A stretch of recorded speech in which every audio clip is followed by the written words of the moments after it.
Hey everyone, welcome back to On the Road of Recovery. We have Tori from Medina here with us today. Hi Tori, how you doing? Good, how are you? I'm good, thank you for asking. So first and foremost, we'll just get started.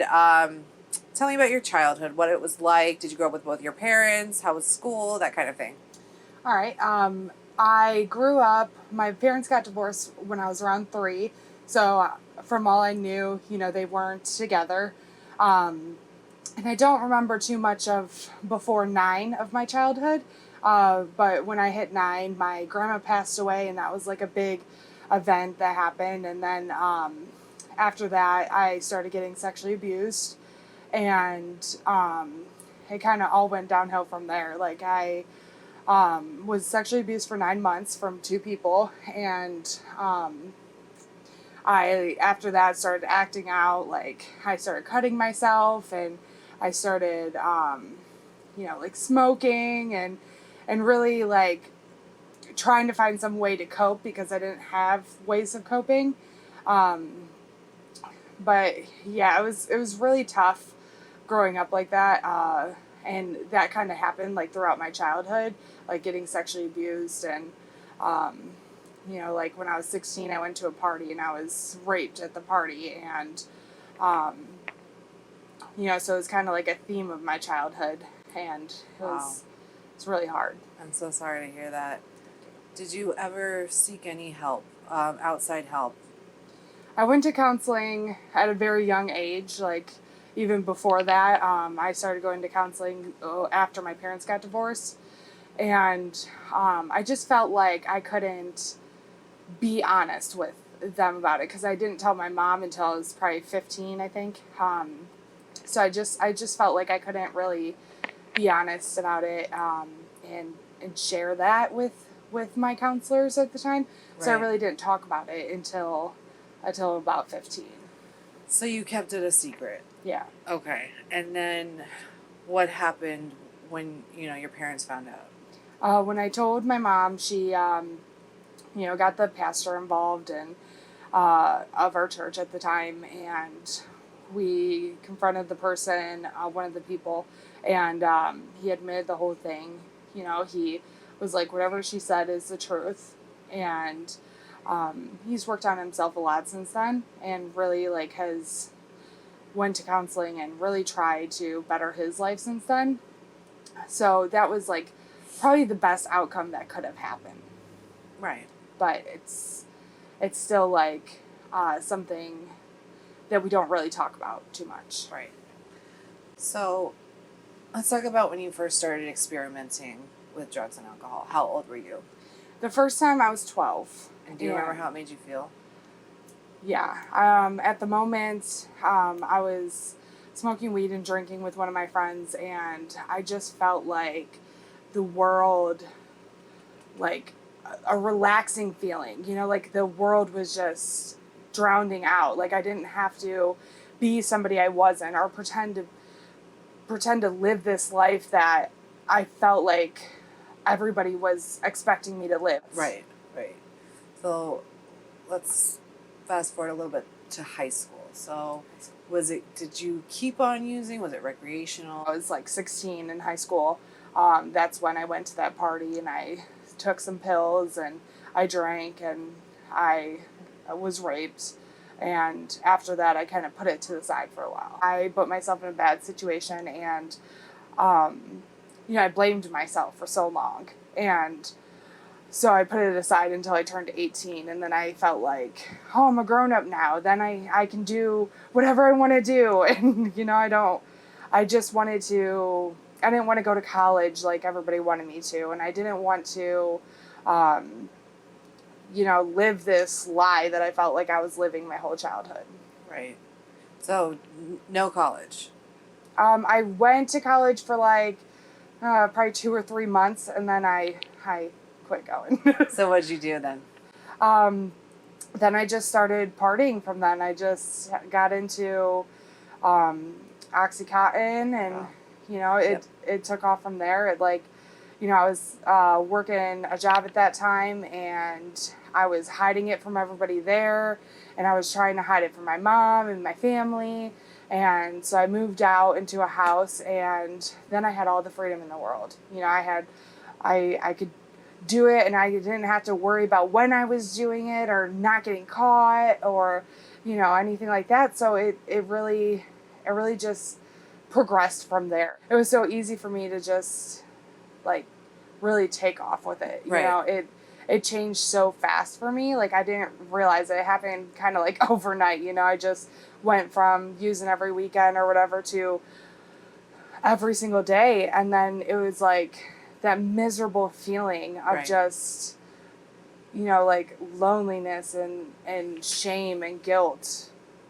That was kind of my next question. Like when you were in the midst of your addiction, were you feeling like you were the only one going through this? Did you feel misunderstood or alone? Yes, I did feel like I was the only one going through it, because at the point, like, where the person I was living with, she was not like only smoking weed, but she was, you know, smoking weed at the time, and she wasn't into drugs or anything. So I felt like I'm struggling with this and nobody understands me. I had this guilt of like, you know, the bad things that have happened, like they're my fault, you know, and I felt like I had this shame, this guilt, this remorse for everything I was doing, but I wasn't able to change at that moment because I wasn't ready. Right. So would you describe your addiction as a mental obsession? Yes. For someone that's never experienced that, could you describe it a little bit? Yes. For me, the mental obsession, it's something that like I couldn't think about anything except for the drug or the alcohol. I couldn't get up and not use. I couldn't function at work without using. I couldn't, like, even like when my brother was born, my little brother, I wanted to leave so bad because I just wanted to use, you know, and that's something that I feel regret now for, because I wish I would have stayed longer and enjoyed that moment and like celebrated his life. But for me, when I think of that mental obsession, I really think of like that moment, and I was so worried about leaving so I could go use. My brain cannot think about anything else except for it. Right. Yeah. It like consumes your entire being. Yeah. All the time. Yeah. Yeah. So how long do you have sober now? I have 1 year and 3 months. Congratulations. Thank you. And what do you do to maintain your sobriety? I go to meetings. I talk to my sponsor every day. I meditate a lot. I help other people. I really try to get outside of myself as much as possible. And I think like now I am getting to the point where like I'm really working on my spirituality and my my just personal growth, you know, and that's really been helping me through my recovery. Right. So now that you have a little bit of time, have you gone for outside help for the trauma that you experienced in the past? I do go to counseling, and I love it. I mean, it's been the most helpful thing I've done in my recovery. You know, I think she really understands me very well, and for that trauma, she gets it in a way, because she really like listens to what I say, and then she like repeats it back to me in a way that like shows me that she understands. Yeah. And she's just been so helpful. What about your relationships today? How have they changed since you've gotten sober? They've changed drastically. A lot of this today is I can sit down with my family and be able to communicate with them in a way that's so different from before. Like I can really like, it's more of a mutual understanding than it used to be. Like before we would fight, or, you know, like I felt misunderstood a whole lot. And I think today, like with a lot of my relationships, I can just be honest. And that's something I struggled with in the past, is just being honest with the person. And today that like works wonders. I have more close friends now and more people that I feel like I can go to with anything than I ever did while I was using, or even before that. So it's changed the whole dynamic of my relationships too, because now I can set boundaries with people, and I'm not letting people run all over me like I used to. And that's been a huge difference. Yeah, that's Yeah. important. And Yeah. it is something that, we kind of learn along the way too. Yeah. So that's awesome to hear. What dreams do you have that otherwise would not have been possible? Right now I'm working on my CDCA. So that I never thought that I could help other people. Like that was something I'm really good at, like being down on myself, and I never thought that I could be somebody in a place to help another person. And now I'm working on getting my CDCA and being able to just help other people who are in the same place I was. Right. And if you could pick one feeling that's like your favorite that you've gotten in sobriety, what would it be? Serenity. Oh, Yes. it's a good one. Give me an example of one thing you are proud of. One thing, if you had to pick one thing you're proud of since getting sober. I am proud of mostly the growth that I've made. Like I really have struggled with believing in myself and loving myself. And that's something that I've worked on so hard. And I can truly say that today I do love myself. That's awesome. Yeah. So, what do you think was your biggest challenge that you faced in recovery? I had a friend that passed away, a very close friend of mine. And I was at that point in my recovery, I was very codependent on her. And so I was kind of like everything that she said I followed, because I didn't know my own pathway. I didn't know what I was doing. So I became very codependent on her. And that's been the biggest struggle, is losing her and like having to really find my own way and find my own path. But it's also been good too, because I've learned how to like rely on God, which I didn't have that before. I really put everything into her, and that's been like the biggest struggle for me, is to kind of change it around and be like, okay, I need to rely on my God and rely on him to take me through this recovery and like teach me what I need to learn. Right. I mean, that's very unfortunate that you lost your friend. But if you could take away anything, like that is an amazing thing to take away. Yeah. So, very cool. So, what does a typical day look like for you now? Typically, I try to hit a meeting. I usually hit like 4 or 5 a week. But then I work 2 jobs. Wow. Yes, I work at a recovery center, and then I also work at a pizza shop, so I'm pretty busy right now.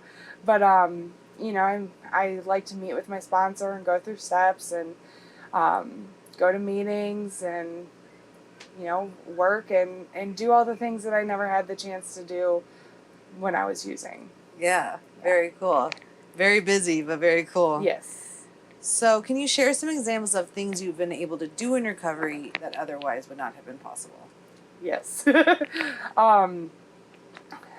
First, showing up for work every day. That's a big one. Right. Also, the relationships I've gained that would not have been possible if I wasn't in recovery. Just being there for my family like I haven't been in the past. That's a big one for me. Like, I can show up today and I can live up to my word. And when I say I'm going to do something today, I actually do it. And that's huge for me. Yeah. And I think also like just the small things, like being able to go bowling with my friends and taking a walk in the park with like my sober friends, and just things that I took advantage of and when I was using, and I didn't really appreciate those moments.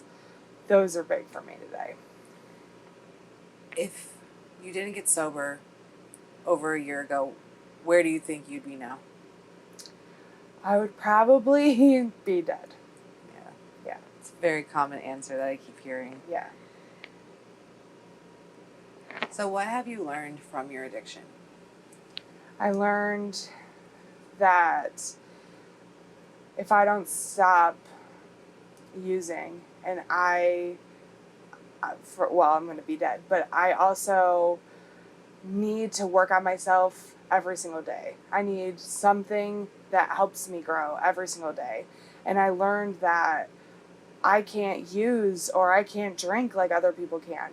I'm not normal in that aspect.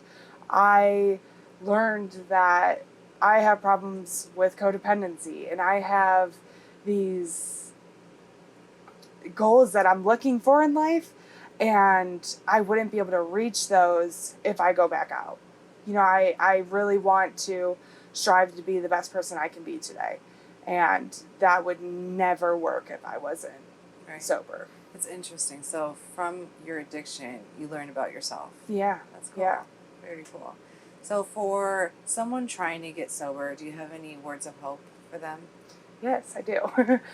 The most important thing for me was finding a higher power. I can't do this on my own. Nobody can do it on their own. And it doesn't have to be God. It doesn't have to be, the God that everybody talks about. Like, whatever power works for you, use it. Because for me, trying to rely on another person didn't work. Right. Trying to figure out my own pathway that didn't make sense didn't work. I had to really figure out what I believed in for myself, not for my family or, for my friends. I had to I had to figure out what I believed in for myself. And I think that was the most important step for me to really grow. Yeah, absolutely. Well, thank you so much for coming out here. Is there anything else that you wanted to cover? Anything that we missed to ask you or you want to just comment on? I don't think so. Good. Well, I really, really appreciate, from the bottom of my heart, I appreciate you coming out, you being so honest and candid with us. This is absolutely amazing. Your story is going to help so many people. So Thank you. Thank you.